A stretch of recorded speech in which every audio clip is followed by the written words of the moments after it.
My views are quite different than the other candidates, so they would just as soon us not get the coverage that the others are getting, and they will concentrate on establishment-type politicians. Sounds from the trail there, the Texas governor on the trail in Iowa talking about the Fed chairman, the congresswoman from Minnesota, Michelle Bachmann, talking about Warren Buffett and his tax suggestions, and Congressman Ron Paul talking about getting covered in the media. Paul has just purchased a six-figure ad buy in Iowa and New Hampshire with a new ad. And division. One man has stood apart, stood strong and true. Ron Paul in this ad links Democrats and Republicans and says essentially that they're all talking from the same sheet of, or singing from the same sheet of music in a well-produced ad. Let's bring in our panel about the race. Bill Kristol, editor of the Weekly Standard. Kirsten Powers, columnist for the Daily Beast, and syndicated columnist Charles Krauthammer. Kirsten, we'll start with you. Ron Paul getting a lot of attention for not getting attention. Right. He finished second in the straw poll by 152 votes. Our email boxes are filled with Ron Paul supporters.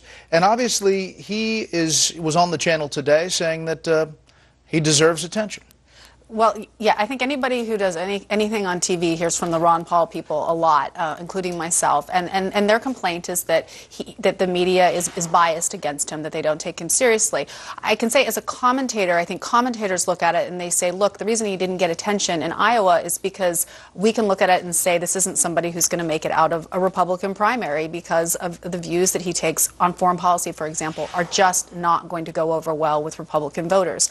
On the other hand, I think it's fair to say that he should get coverage, news coverage, but he shouldn't expect people to say that he's going to win when people think we know how primary voters operate, and that's not what they're looking for. Charles, we know what you said about Congressman Paul and his chances. Is it fair to say that he is getting more support and attention, maybe not from the media, but from voters across the country than he has in the previous times when he's run?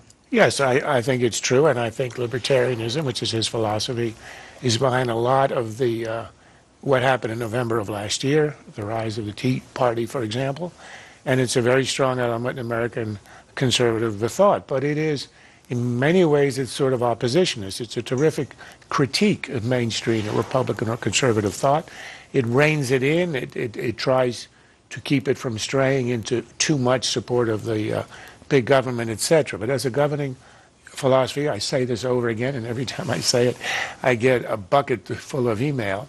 I think it's unrealistic to think that in any way he'd either win the nomination or the presidency. Now, I would say one thing, the intensity of his support and the broadening of it over, say, the last 4 years or perhaps 8 years, indicates to me that, and the content of that ad that we just talked about, attacking Republicans and Democrats, indicates that to me there's a fairly good chance that if he doesn't get the attention or respect or support he thinks he deserves in the nominating process, he could run as an independent and he would be a tremendously important factor in that case. Which would cause problems for Republicans. Absolutely. It could cost him the election.